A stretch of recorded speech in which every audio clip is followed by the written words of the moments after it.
Belakangan ini lagi ada satu tools AI yang lagi rame banget di kalangan dev. Namanya OpenCloud. Project open source yang baru 3 hari setelah launch udah dapat 60.000 bintang di GitHub. Dan sekarang malah udah nembus 300.000 lebih. Karena gue penasaran, jadi beberapa hari ini gue coba lepas dia buat ngerjain berbagai macam task. Salah satunya, gue suruh dia beresin folder download gue yang udah jadi tempat sampah bertahun-tahun. Hasilnya, lebih dari 3 juta token kebakar habis, mentok limit, dan gue harus bayar setara Rp20.000 cuma buat satu folder doang. Nah, di video ini gue bakal jelasin apa bedanya OpenCloud sama AI chatbot yang biasa kalian pakai. Gimana pengalaman gue selama instalasi dan pemakaiannya, dan kenapa menurut gue tools ini masih agak kurang worth it buat dipakai sama orang awam. Tanpa tunggu lama lagi, let's go!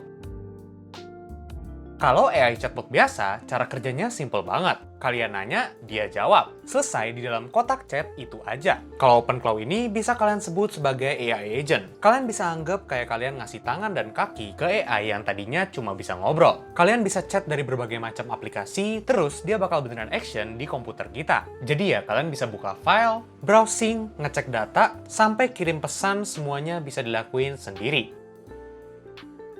Waktu pertama kali gue denger ini, gue pikir tuh setupnya pasti gampang lah. Kan gue seharian udah ngoding terus. Masa iya sih setup kayak gini bikin gue kerepotan? Ternyata ya lumayan bikin garuk-garuk kepala. Pas pertama kali gue mau install, di sini gue langsung disambut sama error ya. Benerinnya juga masih gampang lah. Gue tinggal update NVM gue. Tapi ya, ini baru pembuka. Setelah berhasil jalanin dan buka dashboard websitenya, di sini gue langsung kena error lagi. Karena ya belum ada API key yang gue daftarin ke OpenCloud ini. Jadi ya buat kalian yang nganggap OpenCloud ini instalasinya kayak install aplikasi biasa, cuman tinggal tekan-tekan doang, itu salah besar. Setelah gue ngecek ke Google sebentar cara pasang API key-nya, ternyata gue nge-skip satu step yang lumayan krusial, namanya onboarding.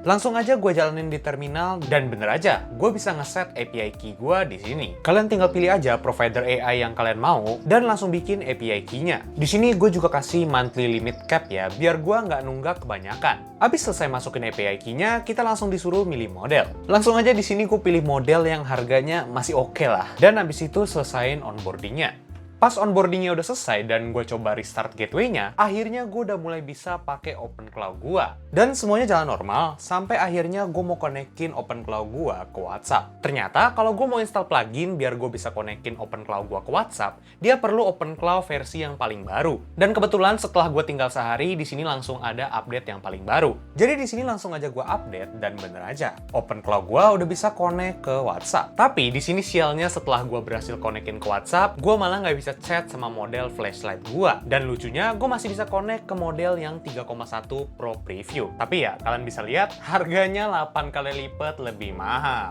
Gue udah buka dokumentasi OpenCloud-nya, nanya-nanya AI, install ulang OpenCloud-nya, dan bahkan nanya OpenCloud-nya sendiri gimana cara benerinnya. Tapi tetap aja nggak ketemu. Dan ya, daripada gue stres nyari-nyari solusi yang gue sendiri nggak ketemu juga ya, akhirnya gue mutusin buat langsung nyobain fitur-fiturnya aja.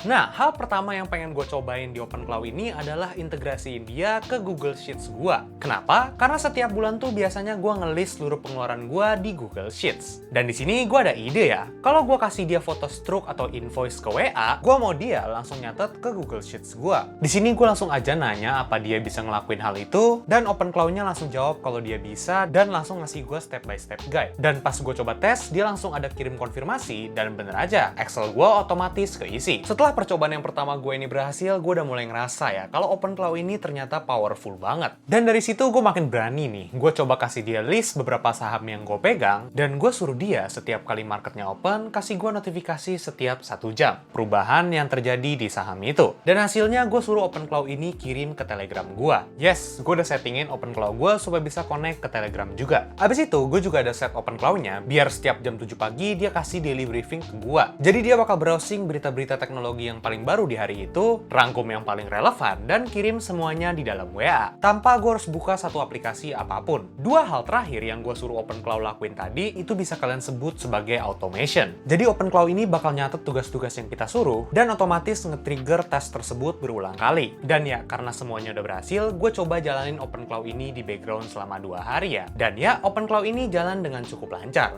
Ya meskipun ada beberapa masalah ya, kayak misalkan gue lagi bawa laptop gue kemana-mana dan laptop gue lagi nggak dapat koneksi internet, task yang gue udah kasih kayak saham dan daily briefing tadi bakal nggak jalan. Karena dia butuh koneksi internet biar bisa connect ke browser. Kalian ingat kan limit API key yang udah gue set seharga 100.000 tadi? Yap, 2 hari pakai limitnya langsung jebol. Karena gue takut kena limit lagi, jadinya ya gue sempet cari beberapa cara alternatif. Gue coba pakai API key gratisan kayak Grok, dan baru bentar gue pakai langsung kena token limit. Abis itu gue juga sempet coba lokal AI model ya pakai Ollama, dan sebenarnya dia ini bisa jalan ya, tapi setiap kali gue jalanin itu responsnya lama banget, dan kipas laptop gue langsung ngebut kepanasan. Udah gitu lumayan boros RAM juga. Tapi lokal AI model ini juga jadi alasan kenapa akhir-akhir ini Mac Mini jadi mahal banget. Dulu kayaknya gue sempet lihat ya, harganya itu masih di sekitaran 8 jutaan, tapi sekarang rata-rata udah di atas 15 jutaan semua. Karena ya banyak orang ngebeli Mac Mini ini supaya bisa ngejalanin lokal AI model dan open cloud di Mac Mini mereka. Oh ya, setelah gue selesai rekaman buat video ini, gue juga masih penasaran ya, kenapa model flashlight gue itu masih nggak bisa dipakai. Dan pada akhirnya gue nemu jawabannya di salah satu komentar di dalam forum ya. Katanya kemungkinan besar model 3,1 flashlight-nya belum ada di list model OpenCloud yang versi baru tadi. Abis itu gue coba kotak-katik sedikit OpenCloud.json-nya dan akhirnya gue bisa ngechat sama model 3,1 flash gue lagi.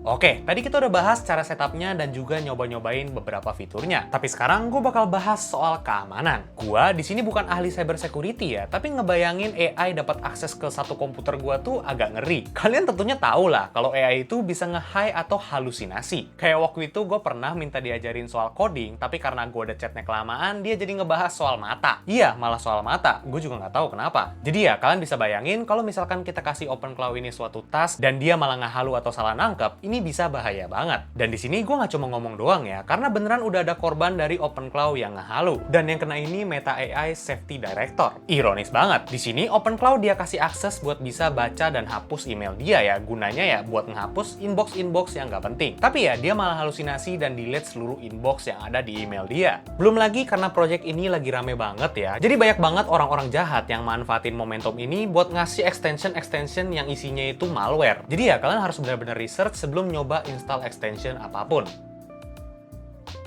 Jadi setelah semua drama ini, apa pendapat gue tentang OpenCloud? Menurut gue, OpenCloud ini bukanlah sebuah tools yang udah cocok banget buat dipakai sama banyak orang. Apalagi buat kalian yang masih belum akrab sama cara kerja terminal dan AI. Tapi gue yakin banget ya, di tangan orang yang udah emang ngerti cara kontrol dan setupnya, ini bakal jadi tools yang powerful banget. Yang paling gue sadarin setelah nyobain OpenCloud ini adalah masa depan teknologi kayaknya emang mengarah ke agentic AI kayak gini. AI yang bukan cuma jawab chat, tapi beneran kerja di komputer kita. Dan jujur aja, di video ini tuh gue juga baru ngikis permukaan dari OpenCloud-nya ya, karena masih banyak hal yang emang gue belum pelajarin dan belum gue tunjukin di video ini. Jadi ya, kalau ada beberapa hal menarik yang gue temuin lagi, gue bakal share di channel ini. Kalau ada yang mau ditanya soal setup dan pengalaman gue, langsung aja tulis di kolom komentar ya. Kalau kalian suka videonya bisa like dan share, dan kalau kalian mau nonton video-video kayak gini lagi, bisa tekan tombol subscribe. Semoga kalian makin tahu teknologi. Bye-bye!